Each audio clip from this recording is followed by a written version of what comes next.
For pledge allegiance, please. I pledge allegiance to the flag of the United States of America and to the republic for which it stands, one nation, under God, indivisible, with liberty and justice for all. Good evening, everyone. My name is Dave Mills. I'm running the meeting tonight. Ken is on vacation, so if we could please introduce ourselves. Start from the far right. Mike Lamoth, Board of Finance. Orlando Kelfi, Board of Finance. John Smith, Board of Finance. Mike Free, Board of Finance. Calvin Brown, City Council. Anthony D'Amato, City Council. Jody Sills-Gagne, City Council. Cheryl Tebow, Board of Finance. Dave Proleski, City Council. Jake Cavalier, Board of Finance. Mary Fourier, City Council. And I'm Dave Mills. Okay. Let's see.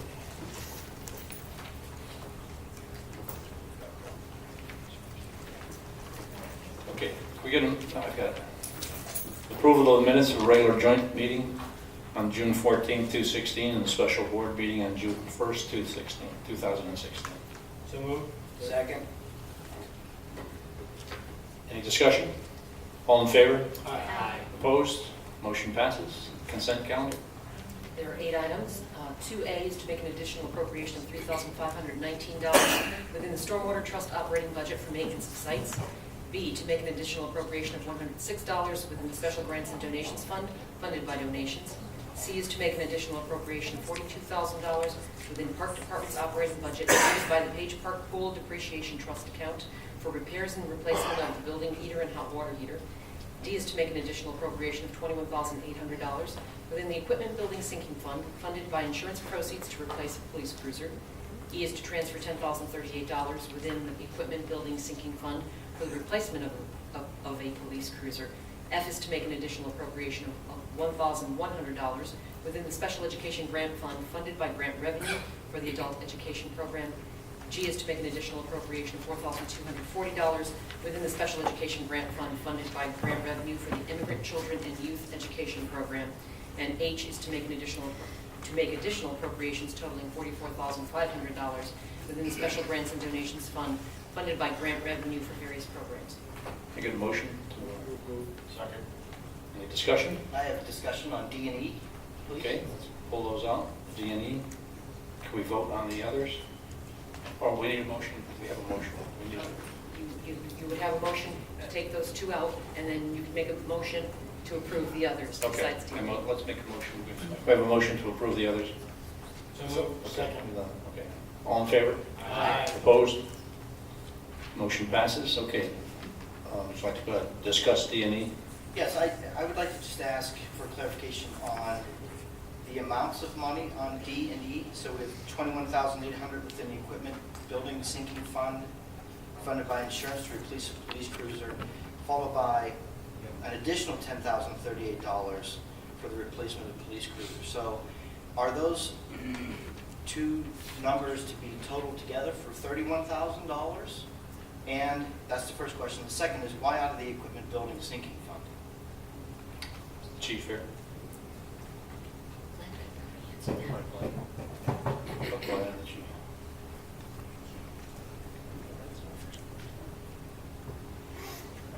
I'll back it up. Actually, you probably get more clarification than I can, to be honest with you. Can I get some help from you? Yeah, sure.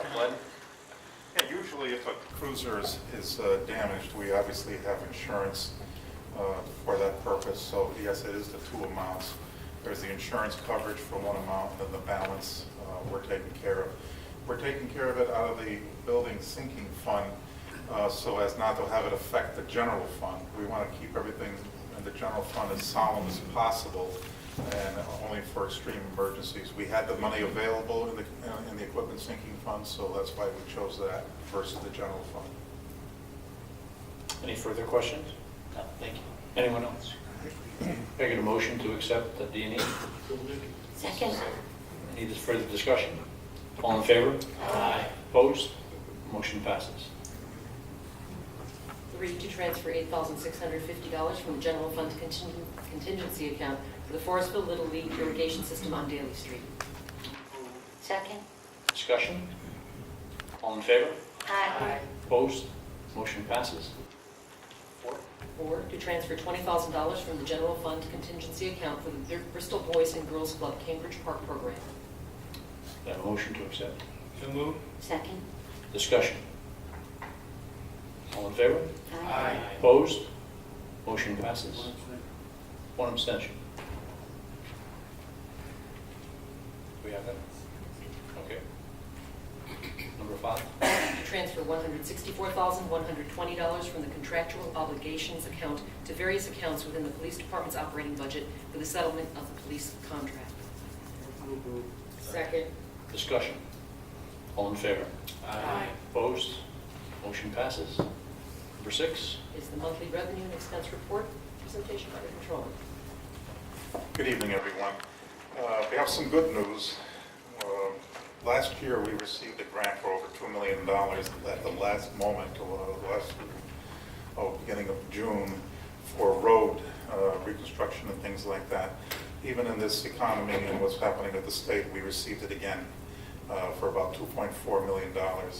We received it a few weeks ago. Robin contacted Walter, and it's a grant that is one time, that we don't expect it every year. We didn't budget for it, and we're going to obviously do additional work as far as the roads are concerned. So that's really good news, to the tune of 2.4, almost 2.5 million, Robin tells me. Also, other good news is the clerk's office has got $100,000 more in revenue than what we budgeted. We budget prudently, but certain things came in as far as conveyance and other type of revenues. So that's to the good for last year as far as the surplus is concerned. Minor bad news, minor to us and as a whole, but to the department it's probably not minor.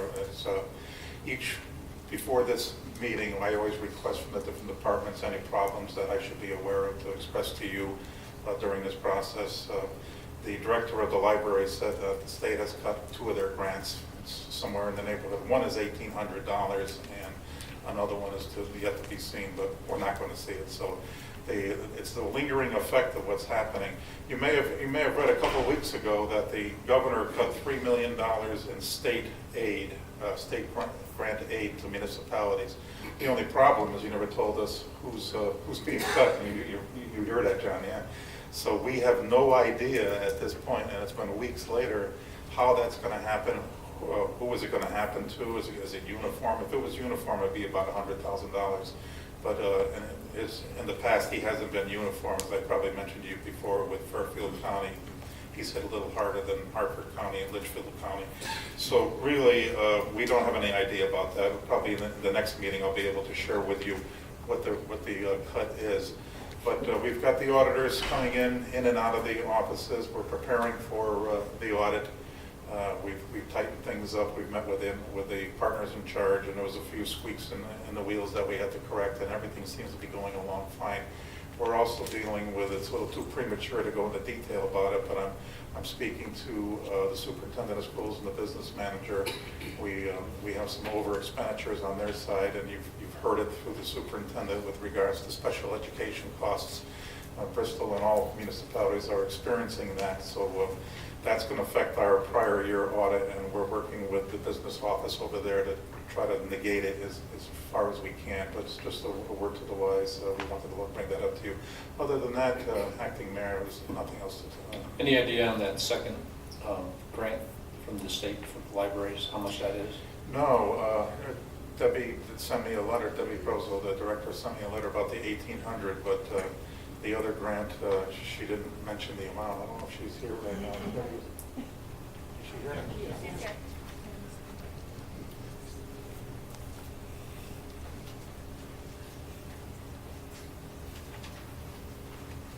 Good evening. That is a grant that comes from the Connecticut Humanities Council, and you might be aware that the state cut all funding for that, totaling $1.72 million. Our grant from there varies from year to year, so that will be a substantial amount of money that will have to come from somewhere else to do our programming for the year. Will you reduce the program or cut it No, out? no, we'll find other sources, but that was something that we had counted on. How much was the grant last year? Well, we had various ones from there. Right now, we just received one for $2,000 for our author luncheon that is going to be held on this Thursday, so we don't know what the impact for the rest of the fiscal year will be. Any questions of Glenn? Yeah, I have a question, Glenn. On the Board of Ed, with their overspending on the special ed, now that came up obviously during the budget hearings. Yes, it did. Now, what's the plan going forward? Because that was a contentious issue then. I mean, do they have a plan coming into this following year? Are we going to overspend again, or? I wish I could say that I know, but I don't know. But what I was contacted in the last couple of weeks by the superintendent and Gary, and they want to set a meeting. We met last Friday to talk initially about that. They had a spreadsheet of where they stand, and basically what they would like to do is meet with the mayor's office, myself, and Gary, and talk about any options that are available to us. We really don't know. The amount could be significant, and what I would probably suggest is to bring our partner in charge of the audit in on it to give us some suggestions, because if he's auditing multiple communities, let's see what those other communities, how they are handling it. I don't know.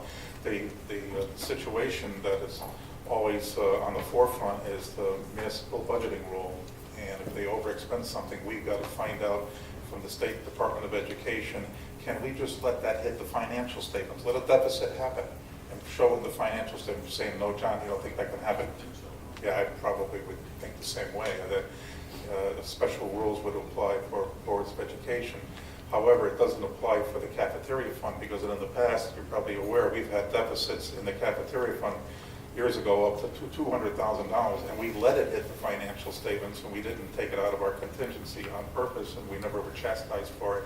But the rules may be changed for the Board of Ed on the general fund side, so we're going to try to find out from our auditors, and if our auditors don't have an answer, then we'll have to work with our Board of Ed and the State Board of Education to find out how to handle this. But I wouldn't want to increase for that amount of MDR, so it's going to be, can we transfer funds from other funds, grants and things like that? What can we do to obviously alleviate the situation? Well, we knew this was going to be an issue. And Yeah. by their own admission, this is going to be a growing issue going forward. Yes. So I'd be more concerned with hearing a solution before the end of the year than I would be concerned with an overrun this year. Yes, I spoke with Ellen this afternoon, and I did ask her to contact the mayor's office. Obviously, he is on vacation, and he's coming back, from what I understand, for next Tuesday for whatever purpose. And I said, we really need to have an early morning meeting, if it's necessary, 7:30, 8 o'clock. So I'm sure that she's followed through on that. I'll probably be standing here next month telling you what our probable solution is, if there is a solution. But it's something that we've got to deal with, and I'm hoping that it could be a one-time correction. We correct it one time, and then going forward, it doesn't grow, obviously, you know what I mean? They were pretty confident that it was going to continue to grow. I think that's why we pushed them to work on a solution going forward. Yes. Whether it was to establish an in-house program so we're not shipping a lot of these kids elsewhere for treatment, whether we can establish something like that here and save ourselves the $60,000 a child. You're right. I think the first part they are attempting, and they have done so, is you got to identify the problem first. They've identified it, but now let's financially identify it. What's the dollar amount? And that's what they're attempting to do. The problem is that even though it's July, we're still receiving bills for goods and services that are attributable to June, and that's normal. You know, the 18th of June, you get a good and service, and you don't get billed till 30 days later. So they've got to apply a lot of that back to the old fiscal year. That could be for utilities, fuels, public transportation, maybe the billing, 30 days afterwards. So they've got to know they've identified the problem. They're working on now, as I suggested to them, and they know that, to find out what the dollar amount is as close as possible. We should know that by the next meeting. And then obviously, in the meantime, let's look at a solution. Let's talk to the State Board of Education. What are our options? I would love to just let it hit the financial statement. But one of the problems either way is, I've been speaking to you about going out to the rating agencies. That won't bode well with the rating agencies, but they're seeing this in other communities. We're not the only ones, so I'm sure that even I mentioned Middletown got the AAA last month. I'm sure they got special ed costs just like anyone else. So I'll need to speak with their finance director over there and see how they handled it with the rating process, but I certainly don't want that to be a detriment. Well, right, because at some point, we're sinking so much, you know, if we're going over budget this much, then all of a sudden bringing on personnel at 80, 90, 100, 120,000 a year isn't going to be such a big deal because we're covering our costs by bringing kids back. You know, and I would imagine going over a couple 100,000 or more every year now with this special ed is going to be rather regular if we don't get this under control. I agree with you.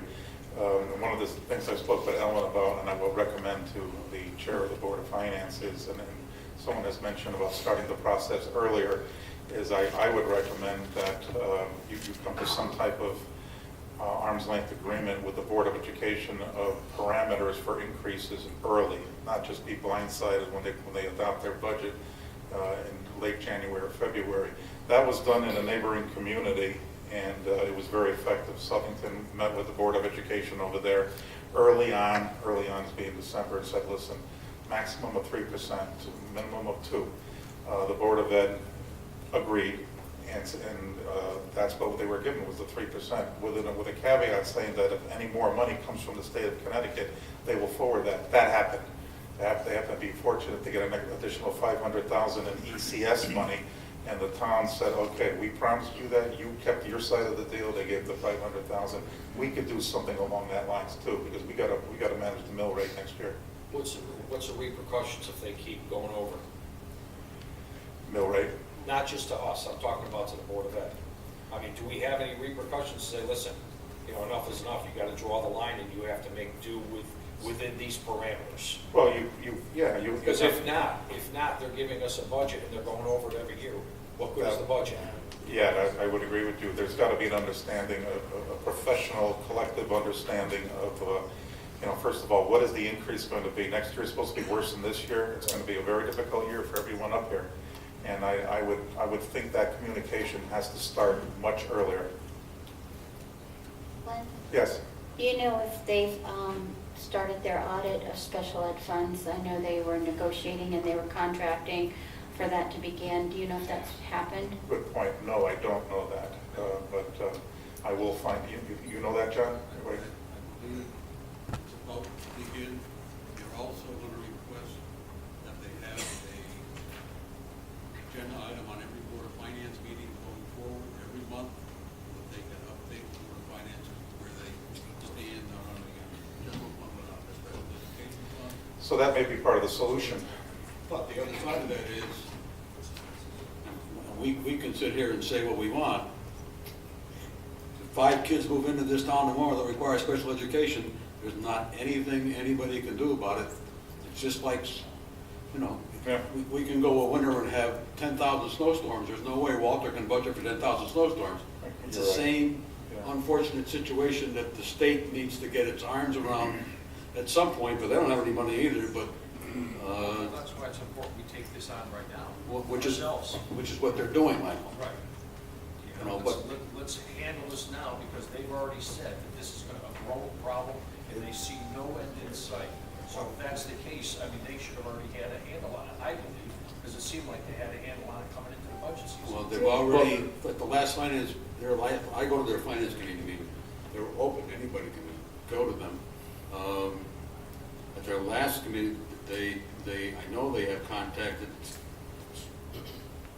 correct districts to form some type of a coalition to handle kids that might go to private school in Massachusetts, for example, at $140,000 a year, keep them here for $50,000. So that process doesn't work as quickly as you would want it to, because before you can do that, you have to have a planning and placement team meeting. The parents have to agree that that's a move that they will agree to as far as their child is concerned.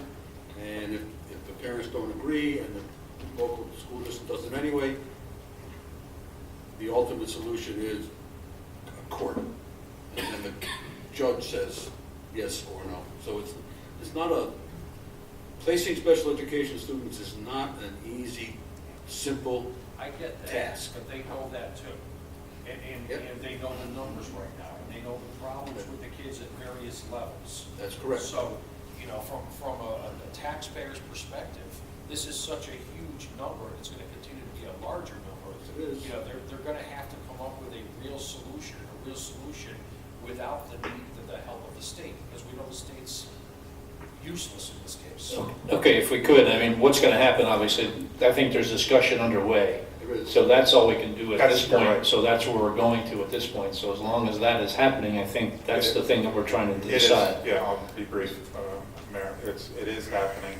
Your points are well taken. We're going to have meetings. I'm going to get some meetings with the mayor and their side, our side. Robin, bring in the heads, talk to the auditors, and if it's necessary, talk to the state of Connecticut Department of Education. We'll get some guidance, see what's taking place in other communities. And then with that, at some point, we'll form the joint board, certainly leading with the chair. Great. Well, the proactive approach is exactly what we're doing, so we're not sitting and waiting until You're next aware year. that that's the first Okay. key. Very good. Okay. Anything further? Any other questions? Okay.